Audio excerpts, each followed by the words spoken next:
What are some of the weaknesses that you see, or maybe your team is even experiencing as you look through some different tools and analysis?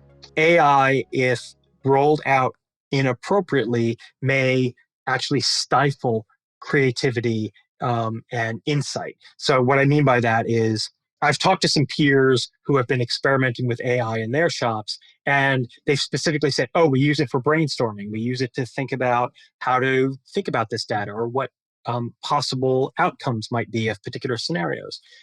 That's fine if it's integrated in a larger process that is also looking at human um, innovation in that process as well. Large language models are not um, are good at looking at the data that they've absorbed, but they aren't necessarily good at creating new things. That's not what they're really designed to do.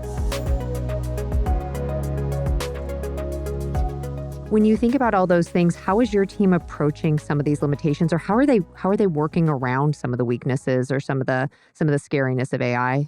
I still think there's tons of gold to mine in working with our humans. Our young professionals, people who are coming into the field right now, just have so much capacity. And one of the things I want to make sure we don't do is we don't sort of shut them to the side to play and put our time and effort in this shiny new thing that has come out, because there is a lot of sort of value that I remain convinced is untapped with our humans. I think moving forward, we're actually going to spend more interpersonal time with our staffs, with our people, especially with the new generation coming in, to mentor them, to make sure that they develop sort of that full set of analytical communication professional skills, so that they can be sort of those, I don't know, super powered people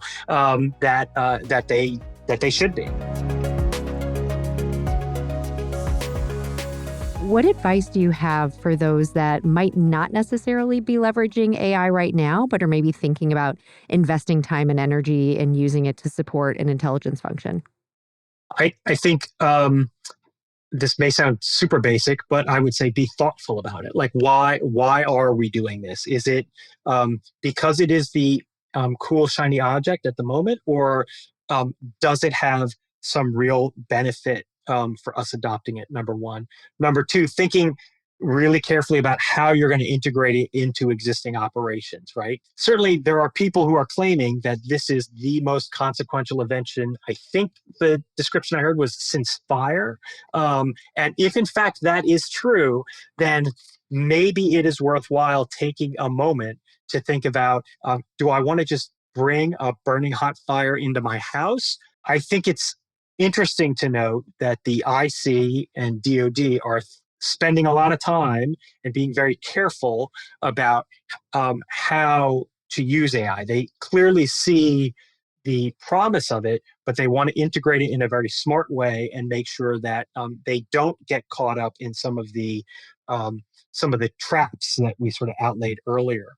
One of my concerns is from seeing other technology rollouts over the past 30 years is organizations like the IC will adopt some new technology. As that trickles down to, let's say, less experienced, perhaps less resourced, maybe less sophisticated agencies, the guardrails that are in place at the top kind of get thrown to the wayside. And we end up at the bottom somewhere in smaller shops or newer shops that don't have them, aren't aware that they should be in place, aren't aware of the risks that they're taking by sort of going all in with this technology. So being thoughtful and careful, I think here is, unless there is an overriding clear reason not to, I think the way forward is sort of taking the time and being super thoughtful about any integrations.